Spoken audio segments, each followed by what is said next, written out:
a couple of years ago where we said, if the Torah said this, and we remember the exercise, push yourself away from the table and stand up, but then we started to add all these extra things. The Torah simply says, rise, take up your bed and walk.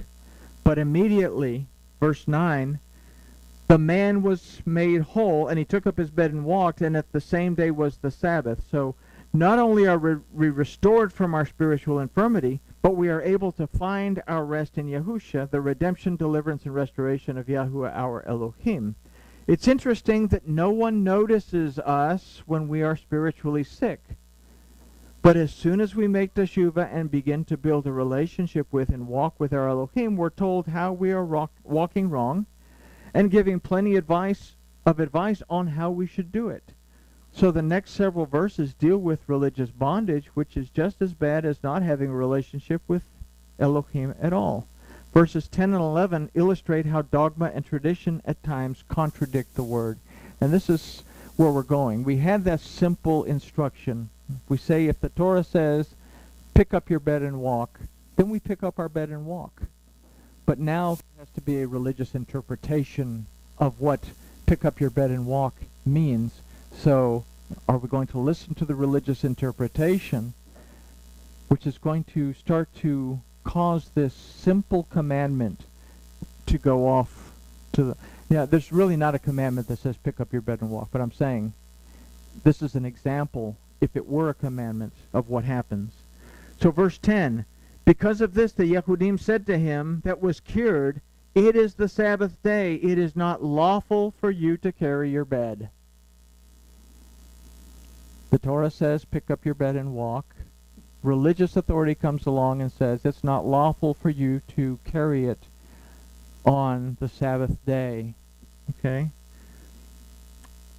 Elohim told the woman, you may freely eat from the tree of the garden, but of the tree of the knowledge and good and evil, don't eat from it, because on the day you do, you will die. When she spoke to the serpent, he said, don't eat from it, because if we eat from it, or if we touch it, we'll die. So we begin to add things to our understanding of the word that begin to contradict what Elohim is saying. So dogma and tradition tells us things that the word simply does not say. To observe Shabbat, we are to rest from our regular day-to-day work and find our rest in Yahuwah, our Elohim. Tachanot is rabbinical decree, says that I cannot pick up a cushion and move it from here to there. Literally, some of the Sabbath laws and regulations would literally say this. Men wear their tallits to service because it's not allowed to carry anything. You can't flip a light switch because you can't kindle a fire. You can't turn on a stove because you can't kindle a fire. You go to Israel and you go to the hotel, the night before, housekeeping will come in and tear all the toilet paper so it's all torn for you so that you don't have to tear anything. It's crazy. Okay? He says it's the seventh day.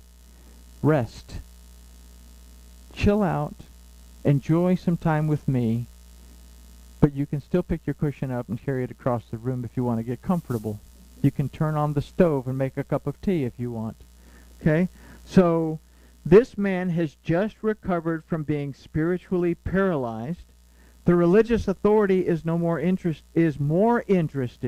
The religious authority is more interested in their dogma and tradition than in recognizing that teshuvah has been made and this person